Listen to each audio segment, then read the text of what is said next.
Probability को start क्यों कर रहे हैं प्रोबेबिलिटी, क्योंकि प्रोबेबिलिटी जो है वेक्टर 3D से थोड़ी सी छोटी है ना।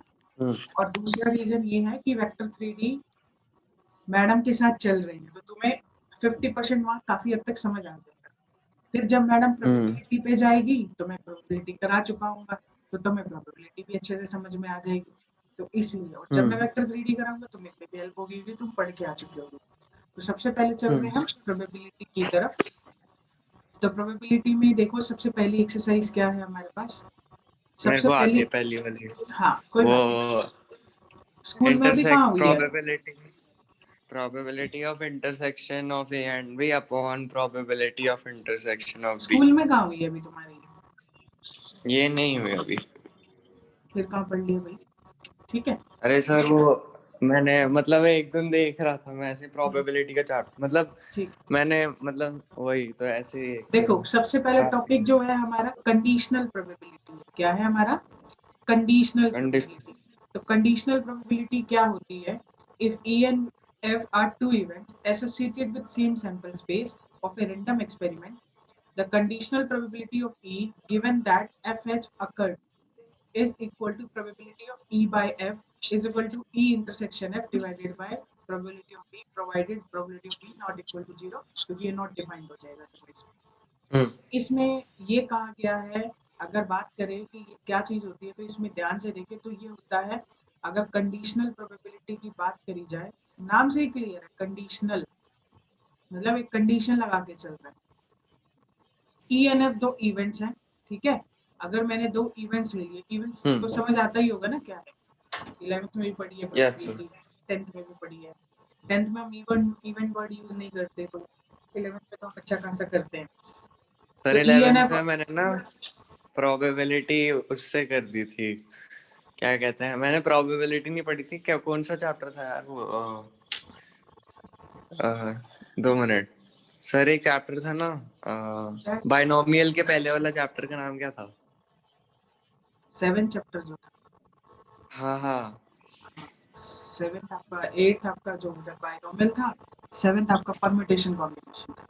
हाँ परम्यूटेशन कॉम्बिनेशन सर, मैं उससे सॉल्व कर देता था। ठीक है, ENF 2 इवेंट्स है, ठीक है, such that probability of E by F is equal to probability of E intersection F divided by probability of F provided that probability of F is not equal to 0। Probability जो F है वो not equal to 0। अब यहाँ पे समझो इसका मतलब क्या है, ठीक है। इस E upon F का मतलब होता है कि when F is already occurred, when F is already occurred, already हो चुका है, तो बताओ E की प्रोबेबिलिटी क्या है। ठीक है, इसका मतलब जो अपॉन में होगा वो ऑलरेडी अकर्ड होगा, इसलिए इसको कंडीशनल बोला जाता है। अगर मैं यहाँ पे probability of F by E लिखूंगा तो भी यही जाएगा फॉर्मूला, ठीक है। F by E is equal to intersection, दोनों का सेम होगा। अगर F इंटरसेक्शन E बोलूं इंटरसेक्शन F बोलूं, उससे क्या फर्क पड़ता है, सेम ही रहता है। तो F इंटरसेक्शन E जो नीचे होगा वो नीचे आएगा, E नीचे है तो प्रोबेबिलिटी ऑफ E नीचे आएगा, ठीक है। ये आपके पास कंडीशनल प्रोबेबिलिटी समझ में आ गई बात। The probability of F by E is equal to probability of intersection E divided by probability of E. Probability of E is not equal to 0। यहाँ पे when E is already occurred, ठीक है, E is already occurred। ठीक है कर लो, copy कर लो notebook पर।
कर लिया कॉपी यहाँ तक?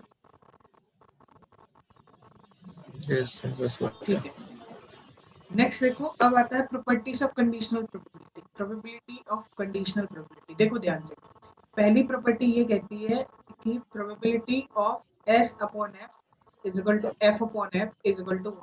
अब ये कैसे? ENF दो इवेंट्स होते हैं, S सैंपल स्पेस है। अब यहाँ ध्यान से देखना, अगर मैं S अपॉन F निकालूंगा तो क्या होगा? Probability of S intersection F होगा अपॉन प्रोबेबिलिटी ऑफ F होगा। अब एक बात बताओ, एक इवेंट्स का अगर मैं सैंपल स्पेस के साथ इंटरसेक्शन लूंगा तो क्या आएगा? सैंपल स्पेस के साथ इंटरसेक्शन, तो वो इवेंट ही आएगा, एफ ही इवेंट ही आएगा। आएगा ना, एफ ही आ गया भाई। सैंपल स्पेस मैंने माना 1 2 3 4 5 6 डाइस का, ई मैंने माना इवन नंबर्स 2 4 6। अब मैं ई का इंटरसेक्शन लूंगा इसके साथ तो ई तो आएगा वापस, तो ये 1 हो जाएगा। सिमिलरली एफ अपॉन एफ तो 1 होना ही है, क्योंकि एफ का इंटरसेक्शन एफ के साथ एफ बनेगा। तो ये दो प्रॉपर्टी तो बहुत सिंपल है ना। ठीक है, इसका हम एक क्वेश्चन भी यूज करेंगे बाद में, बहुत अच्छी प्रॉपर्टी है। सैंपल स्पेस के साथ किसी का भी लेंगे तो इतना हो जाएगा। नेक्स्ट प्रॉपर्टी भी बहुत सिंपल है। अब देखो कैसे, थोड़ा सा चलते हैं हम सेट के अंदर।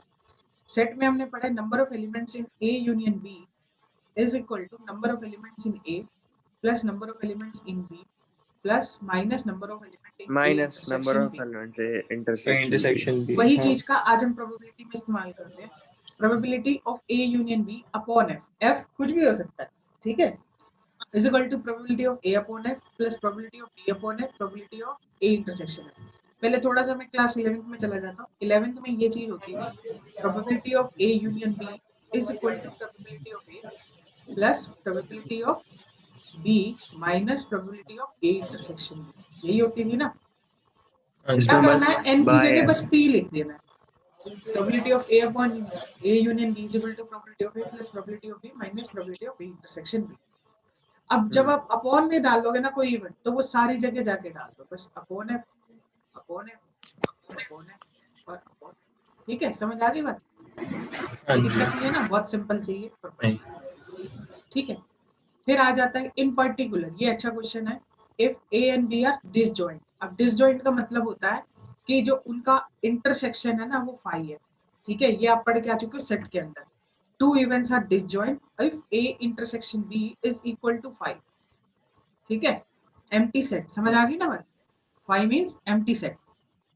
और प्रोबेबिलिटी ऑफ 5, किसी भी एम्प्टी सेट की प्रोबेबिलिटी क्या होती है? 0 होती है ना। हाँ, देखो अब उसी का यहाँ पे थोड़ा सा इस्तेमाल किया हुआ है। ये कहता है कि A and B are disjoint, the probability of A union B upon F is equal to probability of A upon F plus probability of B upon F minus probability of A intersection B upon F। समझ आ गई बात? जब A and B disjoint हो जाएंगे तो ये वाला event जो हो जाएगा इंटरसेक्शन 5 है, तो फिर ये 0 हो जाता है, इसलिए नहीं। ये भी क्लास 11 से आई है। कैसे ये क्लास 11 से? Probability of A union B is equal to probability of A plus probability of B minus होता है इंटरसेक्शन B, वो 0 है। ठीक है, तो ये अब अपॉन F है तो अपॉन डाल दी, बस सिंपल सी लॉजिक है। डिसजॉइंट का मतलब इंटरसेक्शन वाला जो पार्ट है वो 0 हो जाए, दैट्स ऑल। सिंपल सी लॉजिक है, इसमें कोई इतनी बड़ी बात नहीं। ठीक है, क्योंकि देखो वो लिखा है A intersection B upon F क्या होगा? 0 होगा। इस वजह से probability of A union B upon F probability of A by F plus probability of B by. तीसरी प्रॉपर्टी कहता है E complement upon F is equal to 1 minus E by F। जैसे probability of E complement class 9 में 11 में चलते हैं, is equal to 1 minus probability of E होता था ना, जैसे प्रोबेबिलिटी ऑफ E कहते थे। तो ये E डैश अपॉन F, ये भी क्या हो जाएगा? 1 minus probability of E dash upon F। E dash जो है कॉम्प्लीमेंट है। ठीक है, सिंपल सीधी सी बात है, इसमें कोई दिक्कत नहीं। प्रूफ नहीं आते इन सबके अभी, सिंपल। पहले क्वेश्चन को ध्यान से देख करो। पहला क्वेश्चन,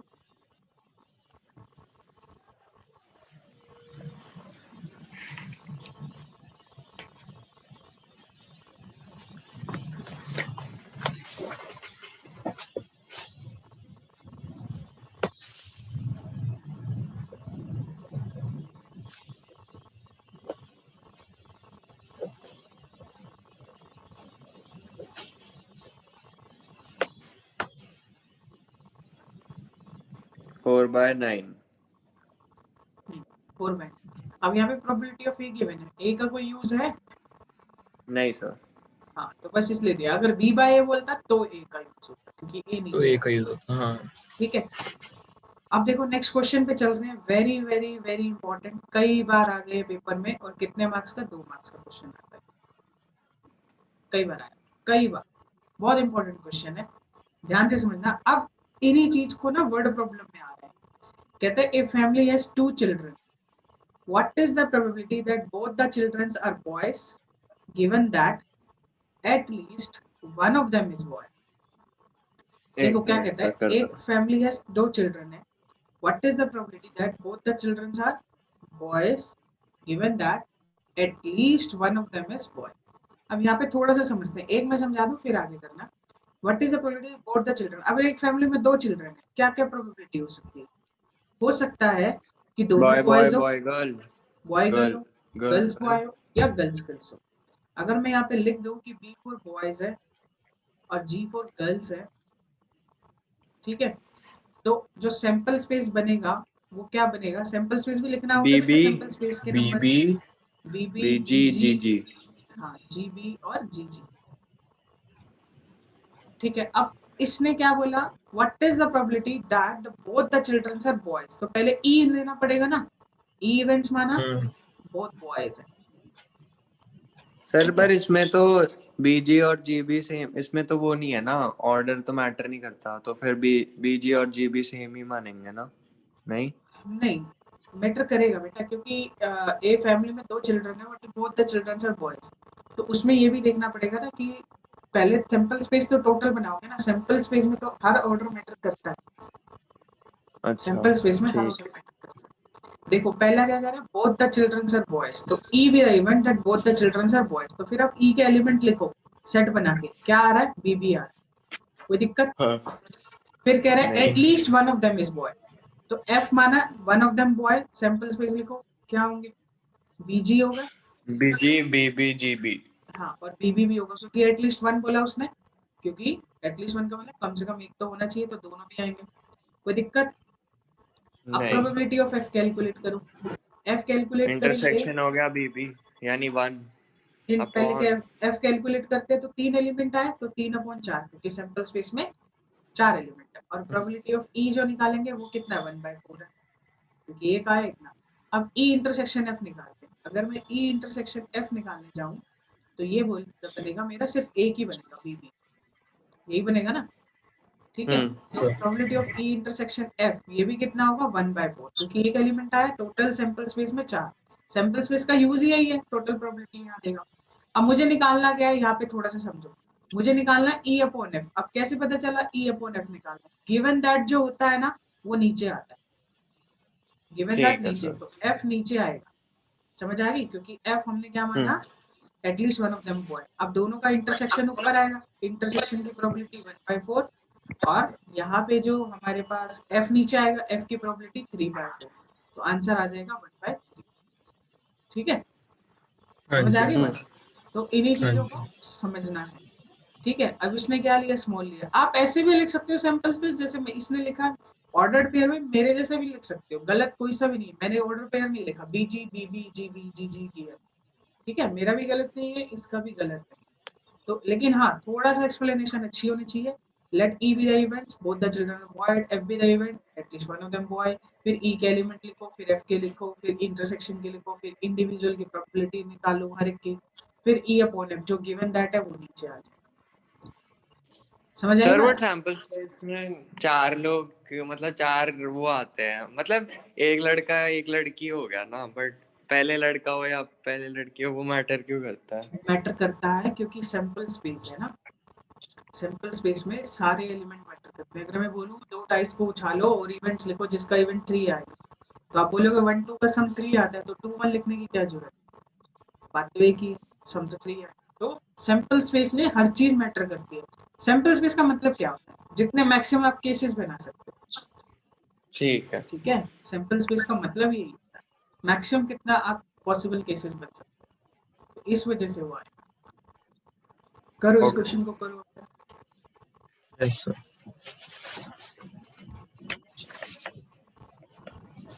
सैंपल स्पेस के नंबर हैं, जिसने सैंपल स्पेस बना लिया उसने क्वेश्चन कर लिया, जिसने सैंपल स्पेस नहीं बना पाया। और कैसे पता चलेगा ये क्वेश्चन क्या बोलते हैं, कंडीशनल प्रोबेबिलिटी का है।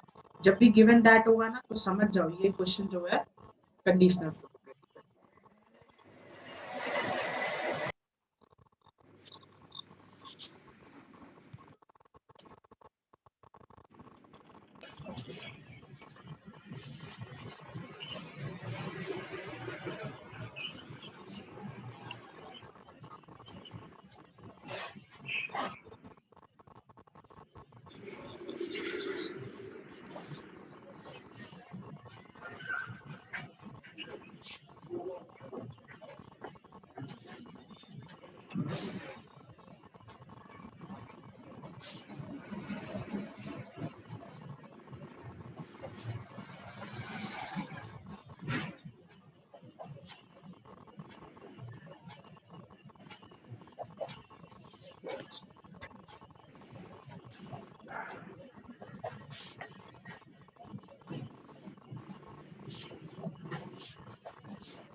यस तो हो गया।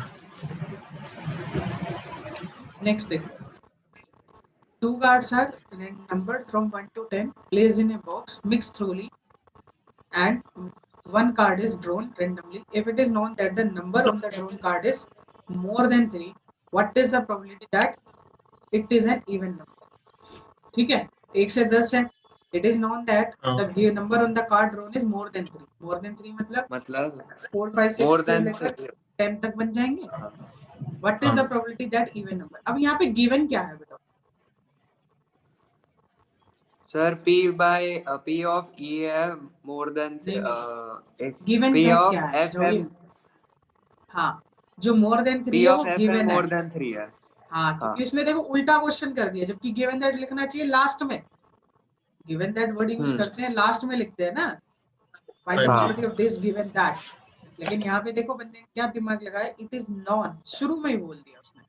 तो नॉन है तो ये नीचे वाला है और ये ऊपर वाला। ठीक है, करो। बहुत सिंपल है सर। 3 नहीं लेंगे ना सैंपल, मतलब मोर देन उसमें 3 में 3 आता है। 4 5 6 7 ई और एफ लिखो फटाफट, उसमें एलिमेंट्स लिखो, उनका इंटरसेक्शन निकालो, डिवीजन की प्रोबेबिलिटी निकालो। सर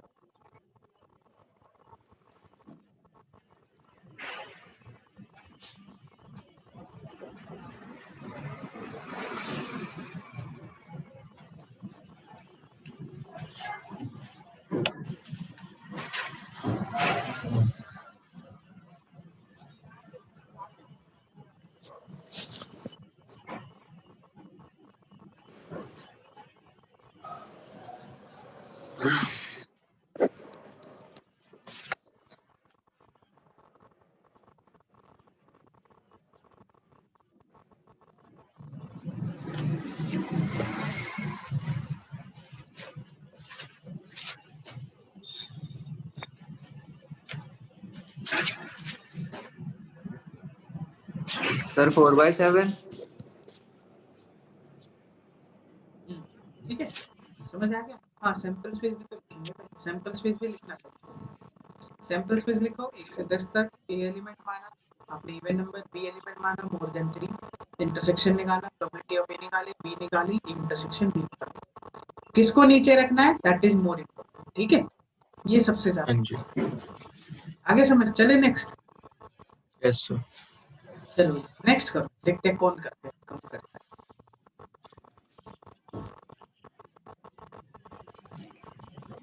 बहुत इम्पोर्टेंट एग्जाम। अच्छा, दिमाग लगाओ। In a school, there are 1,000 students, out of which 430 are girls.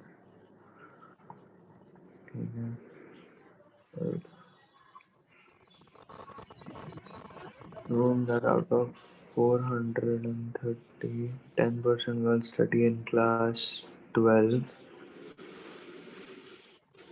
ठीक है. What is the probability that a student chosen randomly studies in class 12?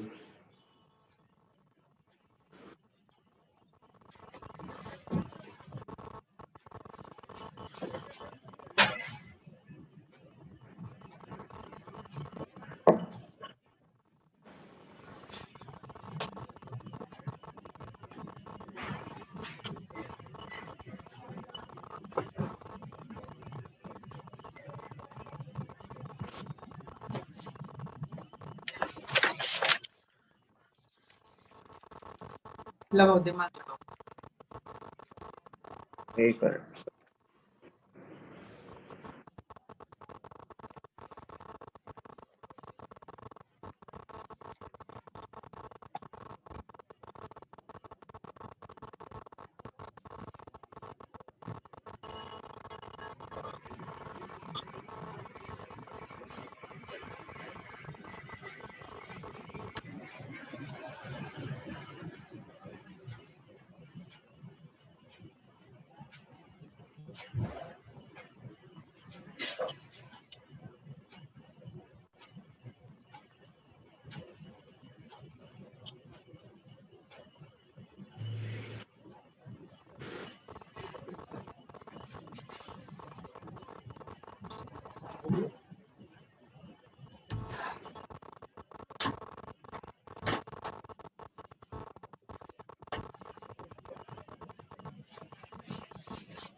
Sir 10 में से एक बार।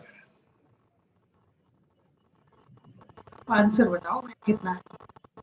सर 1/10। अनित्य कितना है? मैं निकाल रहा हूँ।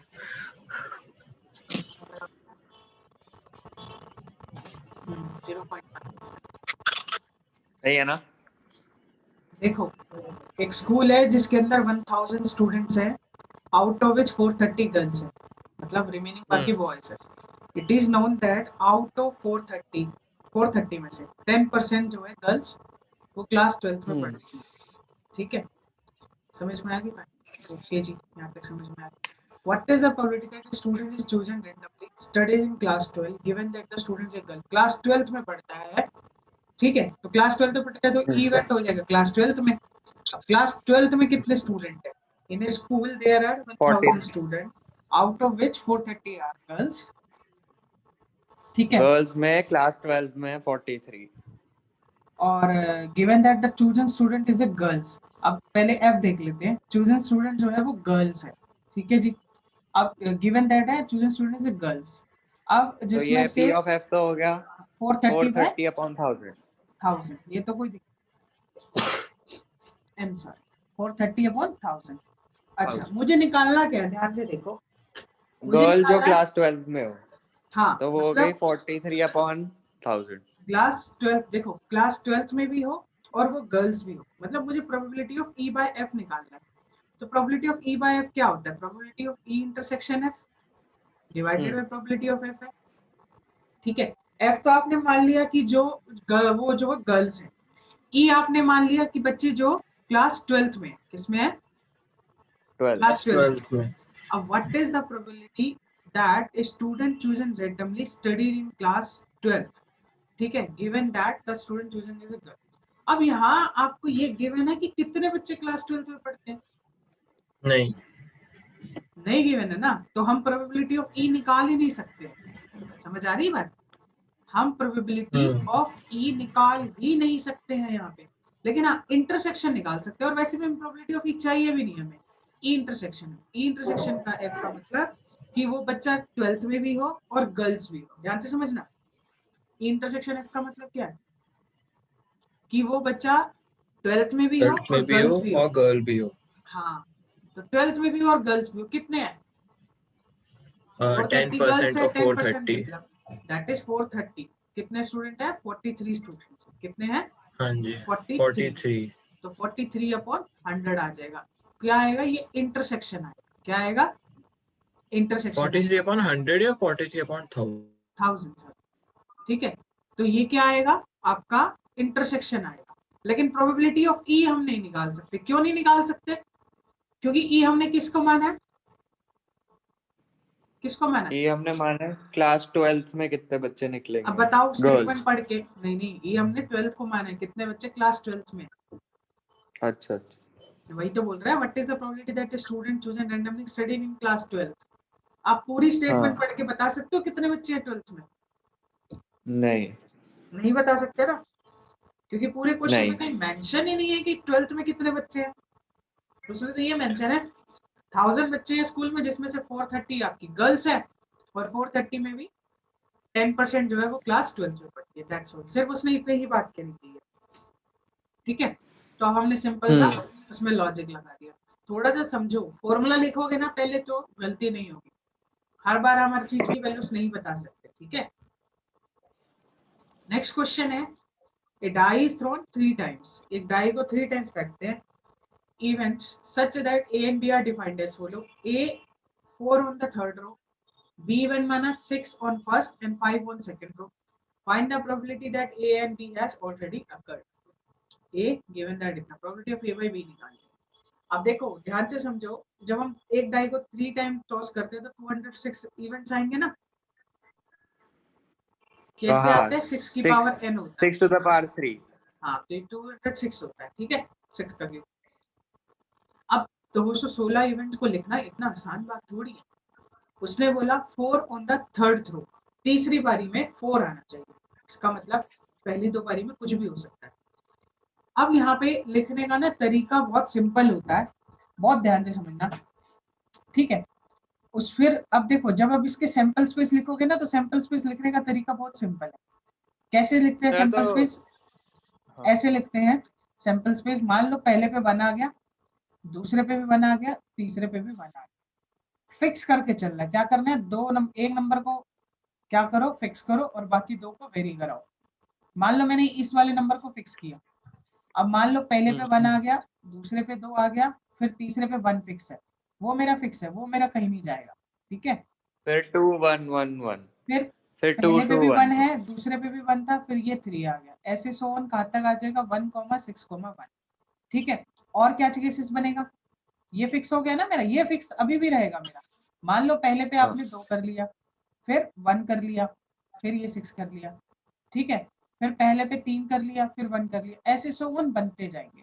लेकिन उसने बोला 4 ऑन थर्ड रो। अब एक बात बताओ, अगर मैं थर्ड रो पे 4 रखूं, ठीक है, सर ऐसे ही और निकाल लेते हैं ना हम लोग पहले, क्योंकि मतलब थर्ड लास्ट रो वाला पे तो 4 का फिक्स्ड है, मतलब मतलब बता रहा हूँ। सर तो थर्ड रो 2 पे की पावर, और हम वो ले सकते हैं ना, 6 की पावर 2 ले लेंगे तो सीधा 36 आ गया। हाँ 36 वही कुछ पॉसिबिलिटी कर रहा हूँ मैं भी, क्योंकि देखो थर्ड रो पे उसने क्या बोला? 4 ऑन थर्ड रो, तो थर्ड प्लेस पे आपको 4 रखना है, इस बात में तो कोई दो राय नहीं है, थर्ड प्लेस पे आपको 4 रखना है। अब पोजीशन बच गई आपके पास 2, कितनी बच गई? पोजीशन 2। बच गई आपके पास 2, और कितने नंबर बिठाने हैं? 6 में से कोई 2 बिठाने हैं। क्या कितने बिठाने हैं? हाँ 6 में से कोई 2 बिठाने 2। हैं। कितने वे से बिठा सकते? कॉम्बिनेशन लगा लो, है ना। सर ये मैं यही 6 करता लोगों को था 11। 2 यस जगह सर। बिठाना है, 6 लोगों को 2 जगह बिठाना है, क्योंकि फोर्थ को मैंने क्या कर लिया? फिक्स कर लिया। जैसे ही 4 को फिक्स किया, अब मुझे यहाँ पे 2 लोगों को बिठाना है। किसको बिठाना है? 2 लोगों को बिठाना है। तो 6/2 होता है आपके पास 6 into 5 into 4 factorial divided by 4 factorial into 2 factorial. 4 से 4 गया, 2 फैक्टोरियल वैल्यू 2 होती है, 2 3 6, तो 3 5 जा 15। कितने नंबर आ जाएंगे आपके पास? 15 बन जाएंगे। समझ में आ गई बात? इस तरीके से तो ये आपके पास बन जाएंगे, तो 15 नंबर बन जाएंगे, तो ये आपके पास बन जाएगा, दैट इज 50 और 15 अपॉन 216। बट हमें तो वैल्यू निकालनी नहीं है ना इसकी, हमें तो प्रोबेबिलिटी ऑफ ए निकालनी नहीं है। अच्छा, अब बी कहता है 6 on first and 5 on second row. ये तो बहुत आसान है, पहले पे 6 और 5 on the second, 5 on second, ये फिक्स चलेगा। अब यहाँ पे कितने नंबर आएंगे? 1 2 3 4 5 6, तो ये तो 6। 6 इवेंट्स बनेंगे ना। तो बी में तो साफ साफ नजर आ गए कितने बनेंगे आपके? 6 इवेंट्स बनेंगे।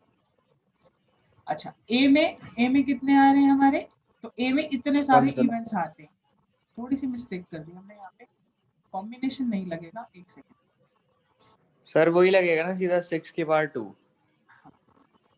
इसमें कॉम्बिनेशन नहीं लगेगा आपका, ये गलत हो जाएगा, क्योंकि सेम सेम नंबर भी तो बिठा सकते हैं इस वजह से, ठीक है। 6, देखो इसमें थोड़ा सा दिमाग लगाते हैं, वैसे सिंपल है, ज्यादा मुश्किल नहीं है। देखो इसमें मैंने आपको बताया ना, इसका सबसे अच्छा तरीका क्या होता है? आप लास्ट वाले को फिक्स कर रहे हो, क्योंकि मुझे फिक्स करना है थर्ड रो पे, ठीक है। पहली पोजीशन पे आप किसी भी रखो, यहाँ 1 रख सकते हो, फिर यहाँ 2 रखो, फिर यहाँ 3 रखो, फिर यहाँ 4 रखो, और बीच वाले नंबर को वेरी कराते जाओ। देखो ऐसे, मैं दोबारा समझाता हूँ इसमें क्या किया, थोड़ा सा दिमाग लगाओ। इसमें ऐसे किया बेटा, जैसे मान लो ए इतना है, मुझे थर्ड प्लेस पे क्या रखना है? 4 रखना है, तो थर्ड पे 4 रख दो, और फर्स्ट पे भी फिक्स कर दो। ये तो फिक्स्ड है ना, ये तो फिक्स्ड हो गया। इसको भी आप खुद से फिक्स करके चल लो, ये फिक्स्ड है। अब बीच वाले नंबर को वेरी कराओ, तो कितना आएगा 134 आएगा।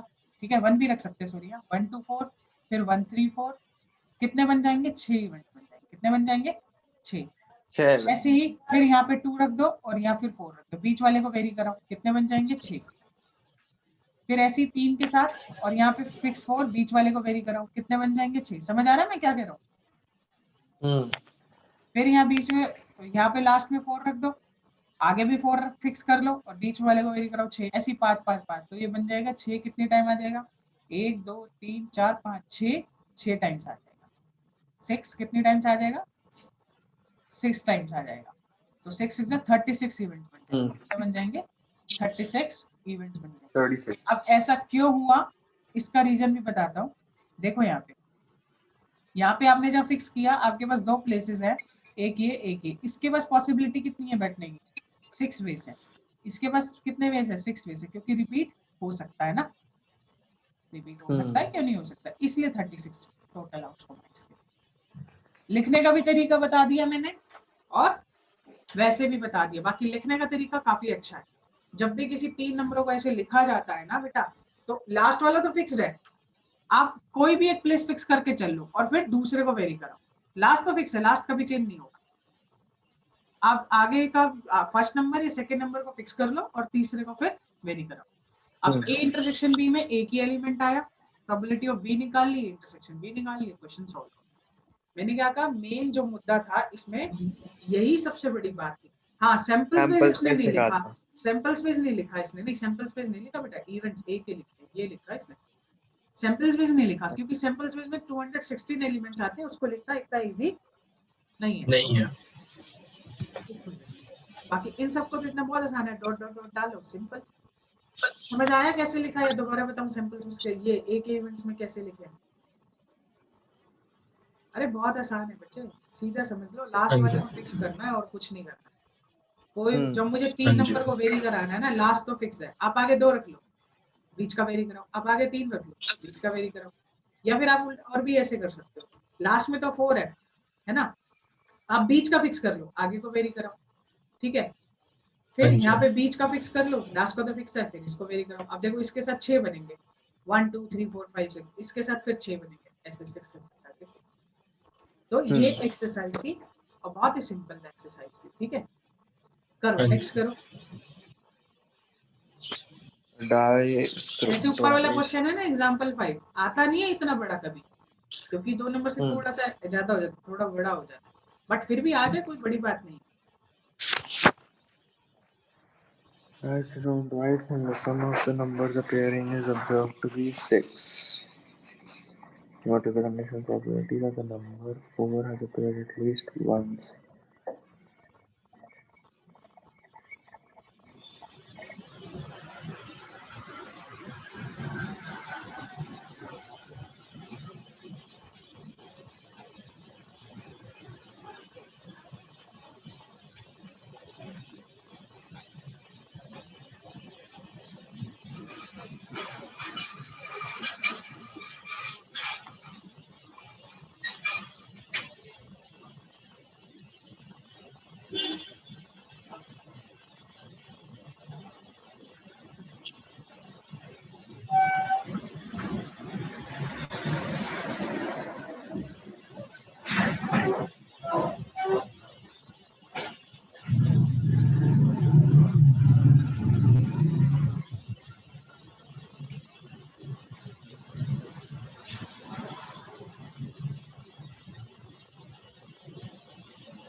हो गया सॉल्व? एक मिनट सर, एक मिनट। सिंपल है बेटा, बहुत सिंपल है question. A die is thrown twice and sum of the numbers appeared is to be 6. What is the probability that the number h4 has appeared at least one? What is the conditional probability that the number 4 has appeared at least one? A die is thrown and the sum of the number appear is observed to be 6. Sum of the number appear to be 6 का मतलब ये given that है, ठीक है? तो आपको पता है सर ये हो गया, सम एक होता है मिनट। आपका 6, जैसे 1 5 से होता है, फिर 2 4 से होता है, 4 4 से होता है, 3 3 से होता है सम, ठीक है? सॉरी 4 4 से नहीं, 4 2 से, 1 5 हो गया, 5 1 से भी होता है सम। तो ऐसे इवेंट्स लिख दिए इसके।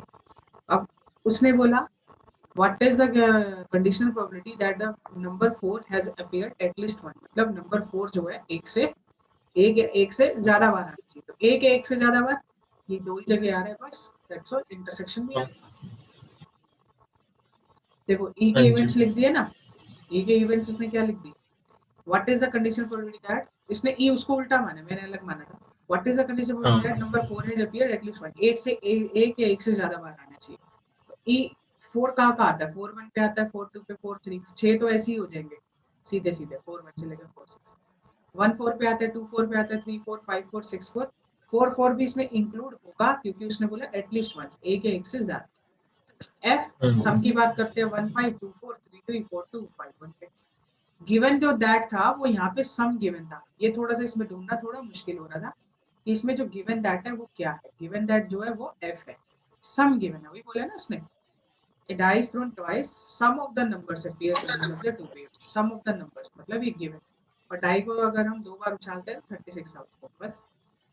बोलो कोई दिक्कत तो बताओ, नहीं। घर पे करना भाई इसको, ठीक है? समझ में आ गई हाँ बात? जी। सनीता ने तो पढ़ना छोड़ रखा है सर दो, है ना? एक मिनट रुकना, एक मिनट। छोड़ रखा है ना बेटा? नहीं, छोड़ ही हेलो रखा हेलो। है। हाँ छोड़ रखा है आपने। आपने टेस्ट कहाँ किए हैं? आपको टेस्ट में सिर्फ 2 क्वेश्चन आते थे बस, वो भी ढंग के नहीं किए। और पीछे वाले टेस्ट तो आपने किया ही नहीं है भाई का, उससे पहले वाले टेस्ट में आपके नंबर ही नहीं आए हैं। 45 मिनट्स में आप 4 क्वेश्चन नहीं कर पाए, और कराने के बाद भी नहीं करे। बताओ यार, ये डिफरेंशियल का हाल है तुम्हारा। क्या पढ़ रही हो फिर तो? तुम्हें इतने बिजी हो, तुम्हें टाइम ही नहीं लगता। ठीक है, कोई बात नहीं, दोबारा ज्वाइन करो, कॉल कट होने वाली, कट होती है एक बार फिर से ज्वाइन करो। करो लो एक बार इस क्वेश्चन को, करो, समझ आएगा।